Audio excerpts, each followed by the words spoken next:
AQSh neden korkadı? TikTok'tan емес, zımırandardan da емес. Олар кішкентай, арзан, бірақ ақылды көліктерден korkadı. Бұл жай сөз емес. Қытайдың BYD компаниясы $10,000 тұратын электрокарды таныстырғанда, Америкадағы автогиганттар шындап қобалжи бастады. Бағасы арзан, қуаты жеткілікті. Қалада жүруге таптырмас көлік. Тесланың өзі бәсекелеске айналды. Бірақ бұл ой Қытайдан шыққан жоқ. Бұл идея Жапониядан басталған. Онда мұндай көліктерді K-Car деп атайды. Шағын, ықшам, қала үшін жаратылған. Ұзындығы 3,5 метрге де жетпейді.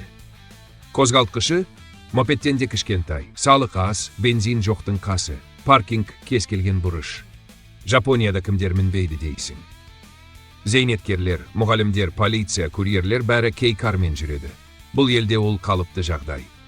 Қытай осы идеяны алды, оған электр қуатын қосты, бағаны түсірді, және бүкіл әлемге таратуға кірісті. Ал AQSh не істеді? Қорқа бастады. Себебі бұл көліктер жай көлік емес. Олар американдық автонарыққа қауіп төндіреді.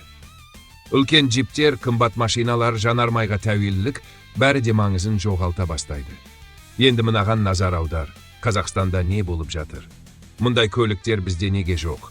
Себебі ешқандай заңдық база жоқ. K-Car деген түсінік Қазақстан заңында жоқ. Растаможка кәдімгі көлікпен бірдей, салық жеңілдігі жоқ.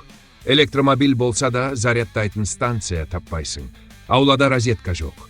Көпбатты үйде мүлде мүмкіндік жоқ. Оның үстіне менталитет. Бізге үлкен көлік керек. Жолға шығам, жүк тасим, абырой болсын дейміз. Ал кішкентай көлік бізге ойыншық секілді көрінеді. Бірақ ойланып көр, қала өсіп барады. Кептеліс көбейіп барады, бензин қымбаттап жатыр, ауа ластанып бітті. Сонда ше? K-Car күлкілі ме? Жоқ, ол келешек. Жапония әлдеқашан соған көшті. Қытай әлемге тарата бастады. AQSh шын мәнінде қауіп сезіп отыр. Ал біз әлі білмегенсіп отырмыз.